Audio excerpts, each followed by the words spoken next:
Huwag niyo lang ako iiwan, ano? Paano lumapit ka? Labanan mo ako! Oh, tama na! Tama na! Nakikita mo to? Nakikita mo tong singsing na to ba?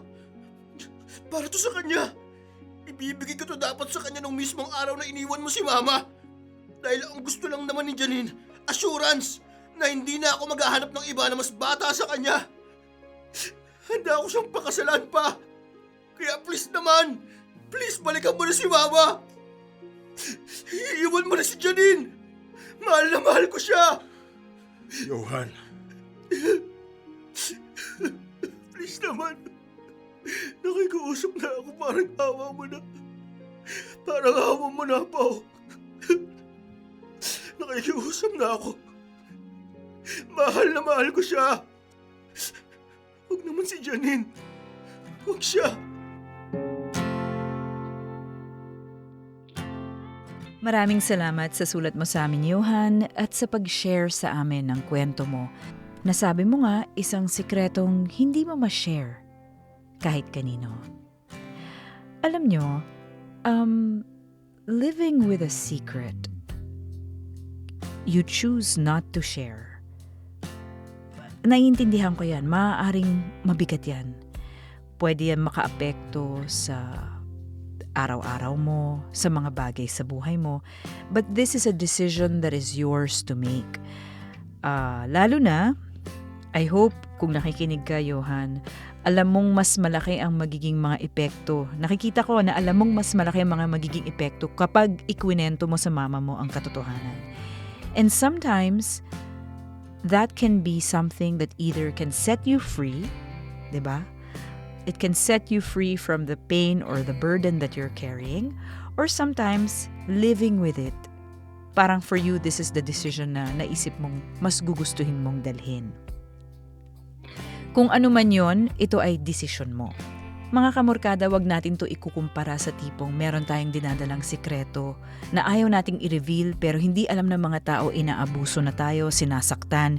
Sa ganung klaseng sitwasyon, definitely kailangan mong magsalita, kailangan may mahanap kang isang trusted confidant, kailangan lumapit ka sa isang sa alagad ng batas na maaaring makatulong sa'yo. Pero kung ganitong klaseng sikreto, katulad ng secret ni Johan, na he feels if he shares it, parang nagdesisyon na siyang wag ikwento kahit kanino. At ikwento lang sa atin yung buhay pag-ibig niya, anong nangyari sa kanila ni Janine. Siguro pakiramdam niya na pag ikukwento pa niya, mas makakagulo. Sabi nga niya, para sa kapayapaan ng lahat, hindi na niya ikwinento kahit kanino. Maliban doon sa kanyang asawa, yung mismong katotohanan na alam nila na yung anak na pinalalaki nila is not his son, but his father's son.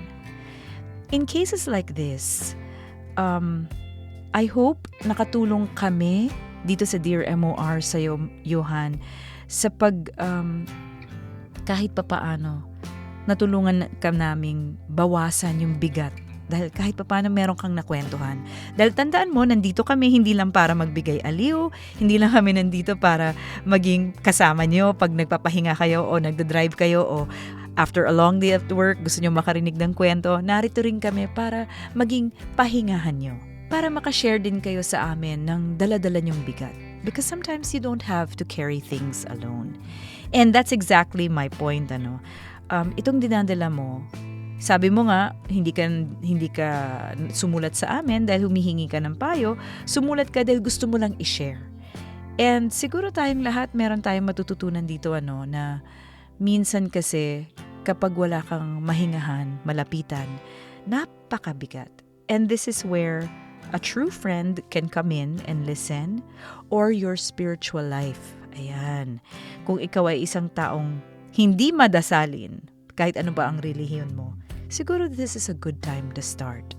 Because your higher being, God, can listen to the secrets in your heart.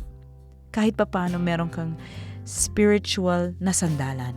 Actually, hindi nga kahit papaano yun malaking bagay yung meron kang masasandalan spiritually sa mga bigat na daladala mo. Ngayon, if kailangan mo talaga ng kausap at kakwentuhan, you can share the burden with a therapist o isang counselor. Ang counselor naman at therapist, bound sila ng confidentiality at pwede silang magbigay ng unbiased space para sa'yo, para sa pakikinig nila sa naging kwento ng buhay mo.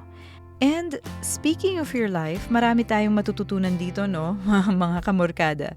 One is, kahit gaano kagulo ang mga napagdaanan natin, if we choose to move forward with a positive heart and with forgiveness in our hearts, nagiging maganda rin naman ang ending ng kwento natin.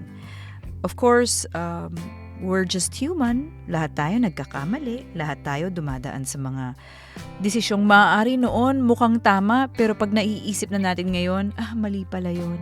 These are things we can learn from. Kung ikaw man nag-umpisa ang relationship nyo sa hindi magandang paraan, sa pagtatago, sa deception, at dumaan pa sa ganyang mas masalimuot na mga sitwasyon katulad nung nga nang nangyari kay Janine at sa'yo, at kay Janine at sa papa mo, this is the time to make things right between you and Janine and for your son.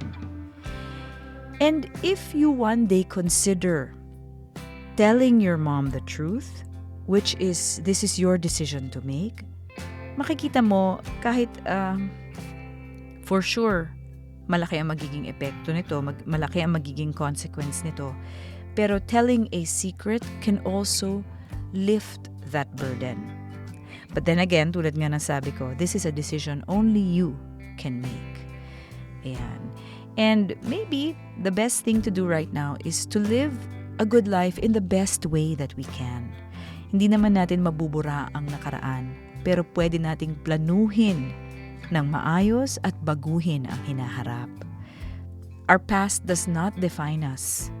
It can shape us, it can lead us to certain situations, but it can never be the end point. Tapos na yun eh.